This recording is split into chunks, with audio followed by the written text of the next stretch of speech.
Olá, irmãos, a paz do Senhor Jesus, tudo bem? Quero compartilhar com vocês aqui um trecho da palavra do Senhor Deus, amém? Meus queridos, muitas pessoas às vezes se perguntam o porquê que o mundo está desta maneira, o porquê que há tanta maldade, tanta atrocidade, tanta ruindade no nosso planeta, no nosso mundo. E isso não é aqui só no Brasil não, isso é em geral, é no mundo inteiro, né? Nós vemos aí, quando nós ligamos a nossa televisão, o nosso jornal, nós ouvimos e assistimos aí mais noticiários de tragédia, de violência, do que assuntos, do que notícias boas. O nosso veículo de comunicação, nós temos dois maiores veículos de comunicação, que é a televisão, o rádio, ou melhor, três, e tem as redes sociais também. Então, mais se vê notícias ruins do que notícias boas. Não é verdade? E tem pessoas que, muitas das vezes, atribuem toda essa maldade a Deus. Muitas pessoas, às vezes, viram e dizem assim, olha, tudo que está acontecendo no mundo, a culpa é de Deus. Deus é culpado de tudo isso, porque Ele vê tudo acontecer e não faz nada. Existe uma outra classe também que fala que não existe Deus. Diz assim, olha, não existe Deus, porque se existisse Deus, nada disso estaria acontecendo.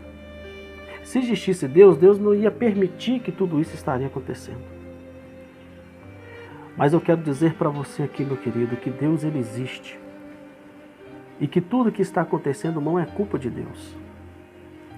A culpa é do próprio homem. A culpa é do próprio homem.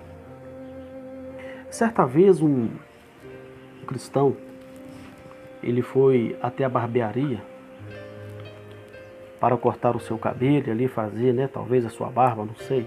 É um vídeo que eu vi e eu quero compartilhar com os irmãos. E ali ele estava com a sua Bíblia.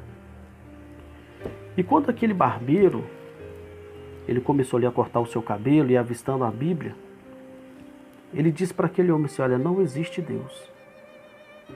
E aquele homem que estava ali, ele disse, olha, se existe Deus. E aquele barbeiro, ele disse, olha, não existe Deus.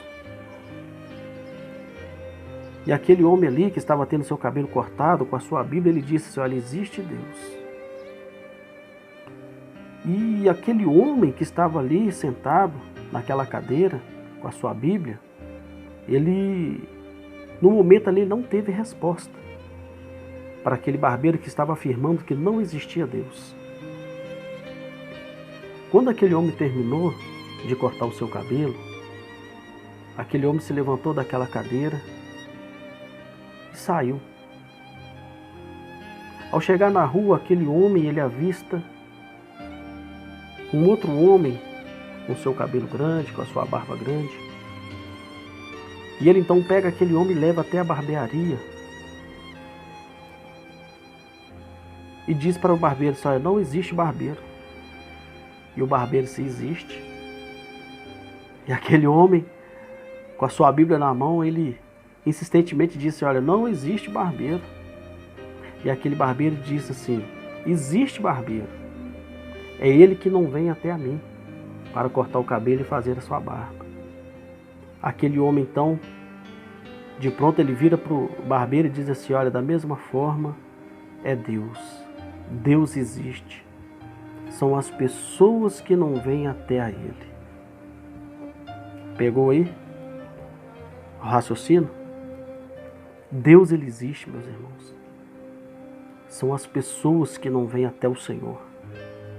São as pessoas que estão deixando de buscar a presença de Deus. A humanidade ela está se afastando da presença do Senhor. O interessante é que Deus ele fez o homem com livre-arbítrio. Deus não fez o homem e a mulher para ser escravo dele. Deus ele fez o homem e a mulher com livre-arbítrio. Deus fez o homem e a mulher para ter livre escolha. E a humanidade hoje está escolhendo viver mais afastada de Deus, ou melhor, viver afastado de Deus do que viver aos pés do Senhor. A Bíblia nos fala lá em Gênesis capítulo 3 que Deus ele formou o homem ali no jardim do Éden E ali estava o homem e a mulher no jardim do Éden. E dentro do jardim do Éden havia tudo, não faltava nada. Tudo que Adão e Eva precisavam dentro do jardim do Éden, tinha. Dentro do jardim do Éden tinha paz, tinha alegria, tinha comunhão, tudo estava em sua perfeita harmonia. Só que dentro do jardim do Éden, Deus tinha plantado ali uma árvore do fruto do conhecimento do bem e do mal. E Deus deu uma ordem para Adão e Eva e disse assim: olha, de tudo que está aqui dentro, vocês podem comer. Vocês apenas não poderão comer do fruto daquela árvore do conhecimento do bem e do mal. Olha só a ordem que Deus deu para Adão e Eva. Só que dentro do jardim do Éden também havia uma serpente. E essa serpente sagaz, assim diz a palavra do Senhor, essa serpente começa a indagar com aquela mulher e dizer assim: olha, Deus disse que não é para vocês comerem daquele fruto, da árvore do conhecimento do bem e do mal? Porque se vocês comerem, vocês morrerão? Mas eu digo que se vocês comerem, os seus olhos se abrirão e vocês serão como Deus. Olha só o que aquela serpente começa a dizer para aquela mulher. Satanás, ele começa a soprar no ouvido daquela mulher e dizer para ela assim: olha, vocês podem comer do fruto sim. E Deus dizia, né, e Deus deu a ordem para eles não tocarem, para eles não comerem, muito menos tocarem naquela árvore, naquele fruto. E a palavra do Senhor fala que aquele fruto, quando a mulher olhou para aquele fruto, a palavra do Senhor fala que aquele fruto chamava atenção pela sua beleza, pelo seu aspecto. E a serpente ali falando no ouvido daquela mulher, que a mulher teve o desejo de pegar daquele fruto e comer. Aquela mulher desobedeceu à voz do Senhor. Aquela mulher, ela desobedeceu à voz suprema dentro daquele jardim e deu ouvido à voz da serpente. E quando ela deu ouvido à voz da serpente e comeu daquele fruto oferecendo para o seu marido, a palavra do Senhor diz que quando eles comeram daquele fruto, o pecado entrou, a morte entrou. Quando eles comeram daquele fruto, aquela paz que tinha cessou, aquela alegria que tinha cessou, aquela comunhão que tinha cessou, aquela harmonia que tinha cessou, por causa da desobediência. E aí veio as consequências. Aquele homem e aquela mulher, eles foram expulsos do jardim do Éden. O homem que não precisava trabalhar ali com o esforço físico limitado, agora aquele homem tem a sua força física limitada. E Deus diz: agora do suor do seu rosto tu trabalharás e comerás. E a mulher, que não haveria dores no seu parto, agora teria dores no seu parto.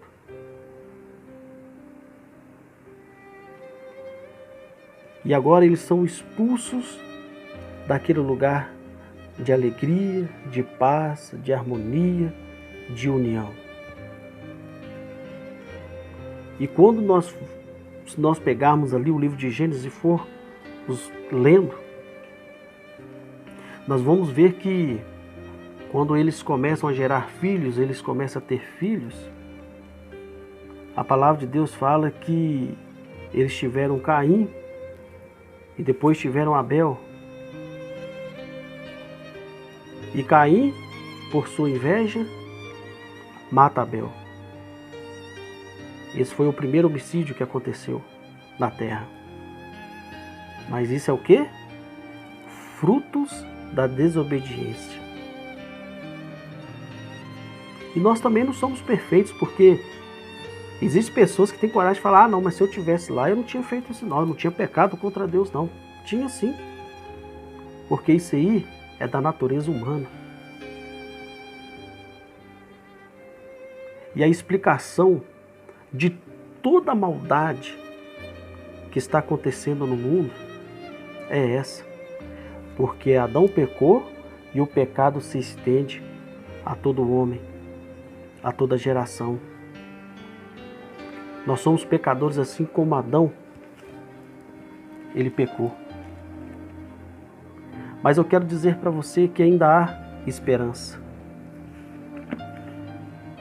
E eu coloco até assim por título desta mensagem: ainda há esperança, nem tudo está perdido. Nem tudo está perdido, ainda há esperança. Olha só o que diz aqui a palavra do Senhor em Romanos 5.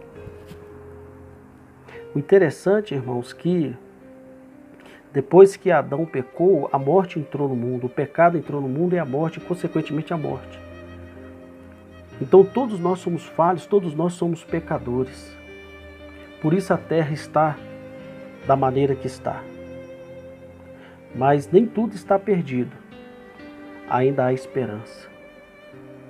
E a palavra do Senhor diz aqui em Romanos 5,12: pelo que, como por um homem entrou o pecado no mundo, e pelo pecado a morte, assim também a morte passou a todos os homens, por isso que todos pecaram.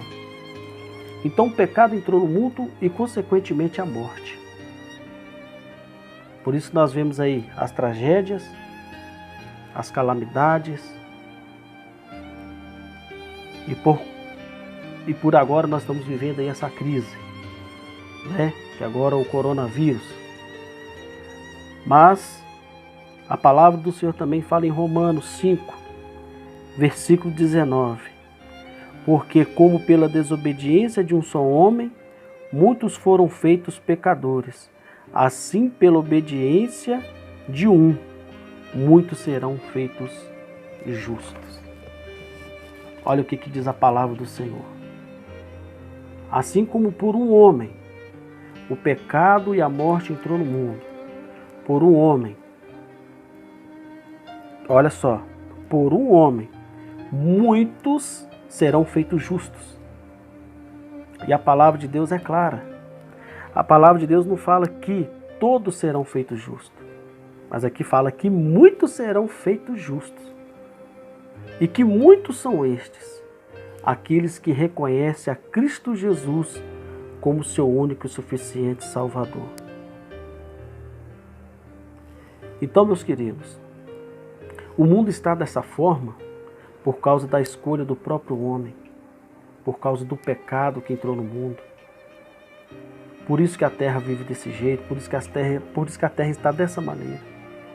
Mas a palavra de Deus fala que Jesus, né, ele veio para salvar. Nós somos justificados em Cristo Jesus pela fé. E a palavra do Senhor Deus, ela nos fala aqui ainda, Evangelho de São João, no capítulo 14, no versículo 6, a palavra do Senhor, ela diz assim, né? Olha só: e disse Jesus: eu sou o caminho, a verdade e a vida. Ninguém vem ao Pai a não ser por mim. Então o caminho, a verdade e a vida é Jesus. Não existe outro caminho, não existe outra porta que nos leva até Deus a não ser Jesus. O pecado entrou, a morte entrou, mas Jesus veio para trazer a vida e vida em abundância. E para encerrar, em Romanos 8, o apóstolo Paulo, ele diz assim: portanto, nenhuma condenação há para os que estão em Cristo Jesus, que não anda segundo a carne, mas segundo o Espírito. Amém? Então, meus queridos, o mundo está desta maneira, não é por causa de Deus. Deus não tem culpa de nada. É por causa do próprio homem e de suas escolhas. Mas eu quero dizer, o que vai gerar frutos e bênçãos são as nossas escolhas. Existem escolhas que vai gerar maldições, mas existem escolhas que vai gerar frutos e bênçãos. E isso depende de cada um de nós. Amém? Esta é a palavra que eu quero deixar com os irmãos e que Deus continue abençoando a cada um em nome do Senhor Jesus. Amém.